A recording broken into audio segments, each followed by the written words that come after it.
What comes to mind when you think of New Zealand? Snow-capped mountains, skydiving, lush forest, and a welcoming population, right? Shake it off, because just behind the serene beauty lies the sharp knives of the rising cost of living, an unstable job market, and increasingly strict immigration rules frustrating tourists and immigrants alike. This raises a trembling question. Is it still possible to live in New Zealand? Let's find out. According to the latest figures from Statistics New Zealand, a staggering 131,200 people departed the country in the year ending June 2024. This marks the highest annual departure rate on record. New Zealand is modern yet ancient. The people boast of a culture rooted in Maori traditions, a strong community, and first-class beaches. Added to that are the forests and mountains, which are suitable for hikers. If you're an adventurer, tourist, or just a traveler, the country's beauty will leave you spellbound.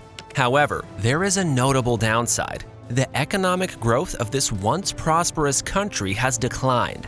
You can blame that on the numerous challenges that have been unaddressed. Gone are the days when New Zealand's economy stood tall amongst many nations. At some point, it was ranked among the richest countries in the world by GDP per capita. But that's a lost glory. Notwithstanding, the government's efforts have slightly pulled the country out of a recession. The GDP witnessed a slight increase in the last quarter of 2024. This is a welcome development. It is time for the Kiwis to celebrate, right? Not exactly, because the increase in GDP does not tell the whole story. Questions persist about the standard of living and the comfort of the citizen. Thus, attention had recently been drawn to the near impossibility of living in New Zealand, despite the country being on the priority list for immigrants. Keep your fingers crossed as we examine the reasons behind the decline of this once booming economy. First and foremost, let's begin with the new immigration policy. Will you go to a country that does not want you? I bet you won't. Aside from language barriers and cultural differences, the thought of isolation can be particularly tough for migrants who leave their homes to become part of another nation. So what does it look like in New Zealand? New Zealand has long been known as a welcoming country. However, its strict immigration policies in recent years have made it difficult for immigrants to settle in the country. Previously, all you needed to enter New Zealand was a strong skill set. However, following the COVID-19 pandemic, the government was under pressure to allocate available jobs to New Zealand citizens and nurture talent. This leaves the door open for highly skilled workers to fill the vacuum in specific sectors of the economy.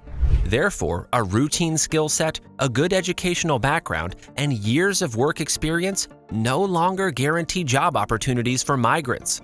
Besides, paperwork and documentation can be costly and time-consuming. Adjustments to immigration policies in 2025 include the introduction of the Accredited Employer Work Visa, AEWV, and the Skilled Migrant Category Resident Visa, SMCRV. This may sound strange to you. However, do not worry. Here is how it affects immigrants. The AEWV has removed the median wage requirement and reduced the experience threshold to 2 years, thereby increasing competition among migrants for the limited jobs available. Besides, the SMCRV puts applicants with little or no educational background and working experience at a disadvantage. Can we now conclude that these strict immigration policies make New Zealand impossible to live in? Let's examine the role of immigration in New Zealand's economy. Immigration drives population growth, helping New Zealand fill labor shortages and increase its overall GDP.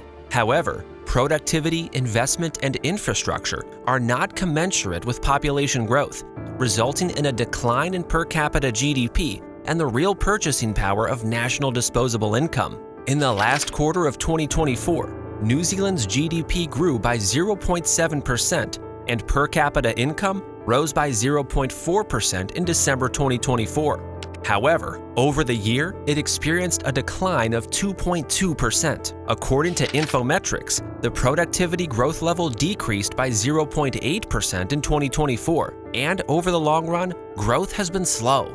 Additionally, the increased population resulting from net immigration puts pressure on the available infrastructure, thereby driving up costs. Despite spending more on infrastructure than many other OECD countries, New Zealand has an infrastructure deficit of $210 billion. Construction costs continue to rise, and citizens who rely on public services, such as water and transportation, struggle daily. When you think of moving to a new environment, New Zealand is often the first place that comes to mind. Yet, this does not mean going to New Zealand and staying there is cheap. To be honest, living in New Zealand has never been inexpensive, but as the years rolled by, the cost of living has soared, now almost comparable to that of the UK, the US, or Australia. To live in such places comfortably, you have to be rich. Let's start with living in New Zealand's major cities, such as Auckland and Wellington. An average person would need about 3,500 to 4,000 New Zealand dollars to live in Auckland, covering only basic expenses such as food, clothing, transportation, and rent. Imagine leaving your home country for New Zealand in search of greener pastures, only to face the challenge of being unable to pay rent, afford a decent standard of living, and access healthcare services. It would have been better to stay in your home country unless your workplace pays you handsomely. Even at that, increased wages have not kept pace with the high cost of living. So, regardless of your qualifications, moving to New Zealand might shatter your dream of building a comfortable life. Rising costs for groceries, healthcare, childcare, and other essentials, coupled with the Reserve Bank of New Zealand's increased interest rate, have further strained household budgets. Prospective immigrants need to have multiple sources of income, and as a word of caution, house rents will eat deeply into your income. Let's delve deeper into this. Renting an apartment in New Zealand now costs a fortune. Here is a disturbing fact. Homeowners spend more than 40% of their disposable income on mortgage, and renters likewise spend 40% of theirs on rent. Additionally, higher demand for available homes leads to a rise in prices, whether for sale or rent. In the first quarter of this year, the average home cost approximately 903,928 New Zealand dollars, with forecasts predicting a 5% increase by the end of the year. Homes in Auckland cost over 1.2 million New Zealand dollars. This has made investing in properties a tall order for many long-term residents and new immigrants. Have you thought of working hard every day, only to spend all your income on rent? What will you eat? This is what many people experience in New Zealand. To cut costs, many renters now share apartments with roommates, allowing them to save money for other needs. Many have to live in low-quality homes far from the city. This, however, presents the challenge of mobility. Public transportation is scarce in New Zealand. Even in larger cities with extensive public transport networks, traveling to towns can be challenging, and accessing more remote areas is almost impossible. This explains why New Zealand has one of the highest rates of vehicle ownership in the world. However, there is a significant disadvantage, or let's call it a problem. And what's that? Mental health illness. The Kiwis have developed mental health issues due to financial stress and housing insecurity. Yet, accessing mental health care is very costly. In an attempt to address this crisis, the government began promoting the use of compact, tiny homes equipped with solar panels and composting toilets. Though this is more affordable, it comes with the challenges of limited space and lifestyle adjustments for users. Aside from this, the government's investment in building homes for citizens has reduced its impact in technology, business, and other sectors of the economy, thereby limiting economic development. As if all these are not enough, there's a bigger problem facing current and potential immigrants. What's a house if you don't have a job? And what happens when you can't even get one? In late 2024, New Zealand's unemployment rate rose to 5.1%, the highest level since 2020, indicating a slowdown in the nation's economic growth. Many males have suffered job losses and are therefore transitioning from full-time to multiple part-time jobs due to unstable employment opportunities. The New Zealand Herald reports that the number of males in full-time jobs fell by 36,000, while those in part-time jobs increased by 9,000. Generally, finding a job in a specific industry in any country is not an easy task. However, securing a job in New Zealand is even more challenging. Many of the jobs facing staff shortages are the ones affected by immigration policy. This doesn't spell good news, as more New Zealanders may consider moving offshore. A recent survey of mid to senior level professionals in New Zealand who are open to relocation this year indicates that the majority are considering Australia as their preferred destination.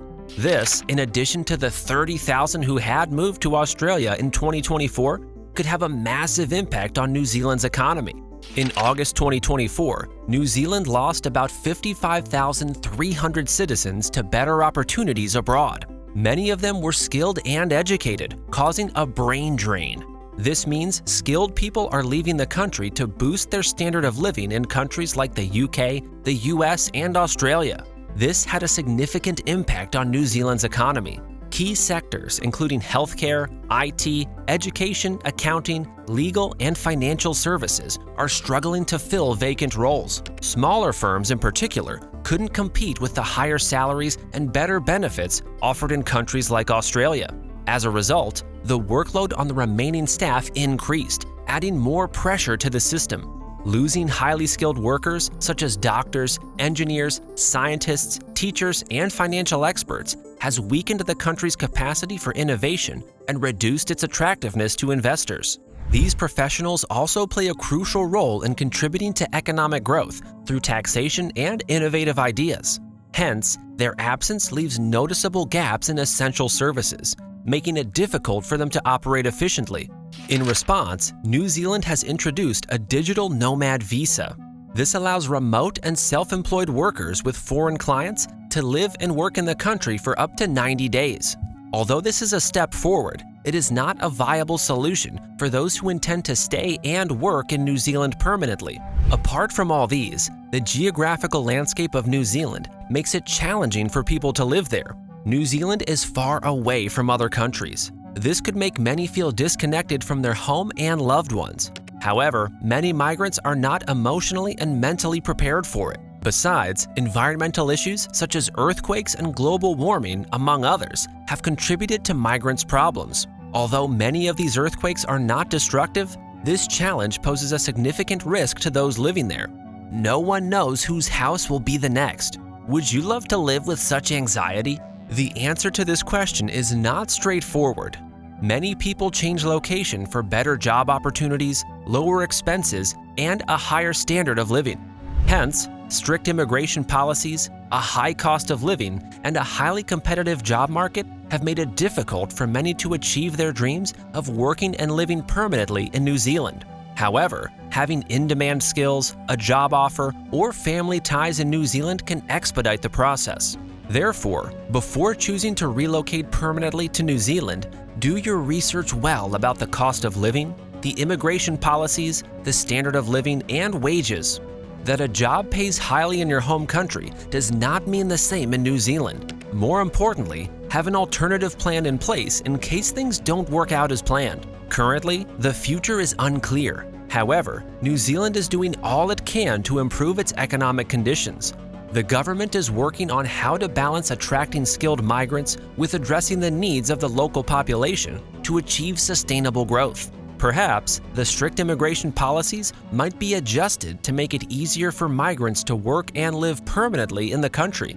Will the tide eventually turn towards a more accessible New Zealand? Let's hear your thoughts in the comments. Remember to hit the like button and subscribe.